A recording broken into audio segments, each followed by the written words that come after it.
Hi students, இன்னைக்கு நம்ம பார்க்க போகிற rearrangement reaction Baeyer-Villiger oxidation rearrangement. இந்த ரியாக்ஷனும் ஒரு இன்ட்ராமாலிகுலர் rearrangement reaction தான். இங்கே வந்து கீட்டோன்ஸ் வந்து ஒரு மினரல் ஆசிட் அப்புறமா ஒரு பெராசிடோட ப்ரெசன்ஸில் நமக்கு வந்து ரீஅரேஞ்ச்ட் எஸ்டர் வந்து கொடுக்குது. பெராசிட்னா ஒன்றும் இல்லை, ஜஸ்ட் வந்து பெராசிட்னா ஆசிடில் வந்து எக்ஸ்ட்ராவாக ஒரு ஓ ஆட் ஆகும்போது அது பெராசிட். இங்கே நம்ம ஜென்ரல் ரியாக்ஷன் பார்த்தோன்னா ஒரு கீட்டோன், அது கூட நம்ம எடுத்துருக்கிற பெராசிட் வந்து மெட்டாக்ளோரோ பென்சோயிக் ஆசிட் கார்ன் H2SO4 கூட ட்ரீட் பண்ணும்போது நமக்கு ரீஅரேஞ்ச் எஸ்டர் வந்து கிடைக்குது.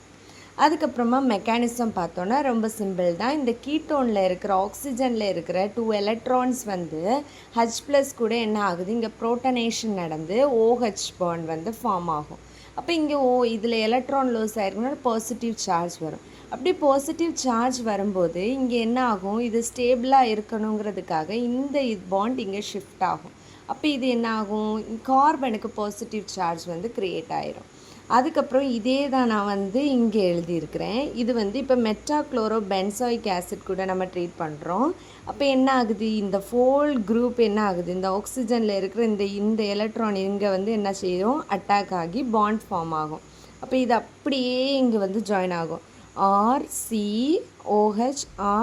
அதுக்கப்புறமா இந்த ஓ தான் இங்கே ஜாயின் ஆகுது. ஓ, அப்புறம் இந்த ஹச் கீழே எழுதியிருக்கிறோம். ஓ சி டபுள் பாண்ட் ஓ,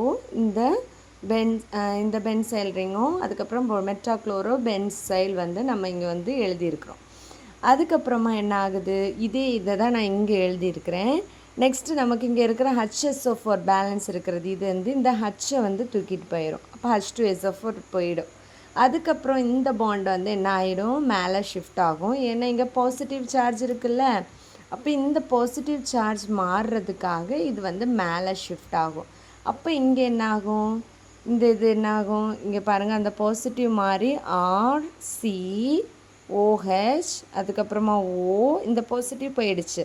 ஏன்னா இங்கே ஹச் உள்ளது போயிட்டு, அப்புறம் ஓ சி டபுள் பாண்டோ, அதுக்கப்புறம் இது. ஓகேவா, இவ்வளவும் புரிஞ்சிருக்கும்னு நினைக்கிறேன். அதுக்கப்புறமா என்ன ஆகிடும்னா இந்த ஸ்டெப்பில் ரீஅரேஞ்ச்மெண்ட் நடக்கும். இது ஆர் வந்து இங்கே ஷிஃப்ட் ஆகும். அப்போ இந்த பாண்ட் இங்கே ஷிஃப்ட் ஆகும்போது இங்கே வந்து மைனஸ் ஆகும். அப்போ இவ்வளோவும் என்ன ஆகிடும், வெளியே போயிடும். இதான் மைனஸ், இவ்வளோவும் வெளியே போயிடுச்சு.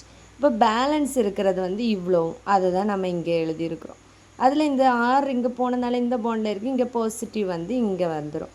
அப்போ இது தான் இப்போ என்ன பண்ணியிருக்கேன், இதில் எழுதியிருக்கிறேன். அப்போ இதில் இருக்கிற 2 எலக்ட்ரான் என்ன ஆகும், திரும்ப இங்கே வரும். அப்போ இங்கே டபுள் பாண்ட் OHன்னு வந்துடும். அப்புறம் என்ன ஆகும், இந்த ஹச்சில் இருக்கிற இது வந்து இங்கே பாசிட்டிவாக இருக்கிறனால இது இங்கே கொடுக்கும். அப்போ இது என்ன ஆகிடும், பாசிட்டிவ் வந்து நார்மலாக மாறிடும். அப்போ இந்த ஹச் வெளியே போயிடும். அப்புறம் RC டபுள் பாண்ட் OR என்ன கிடச்சி, நமக்கு ஒரு எஸ்டர் வந்து கிடச்சி. இவ்வளோ தான் இந்த பேயர்-வில்லிகர் ஆக்சிடேஷன் ரீஅரேஞ்ச்மெண்ட் ரியாக்ஷன்.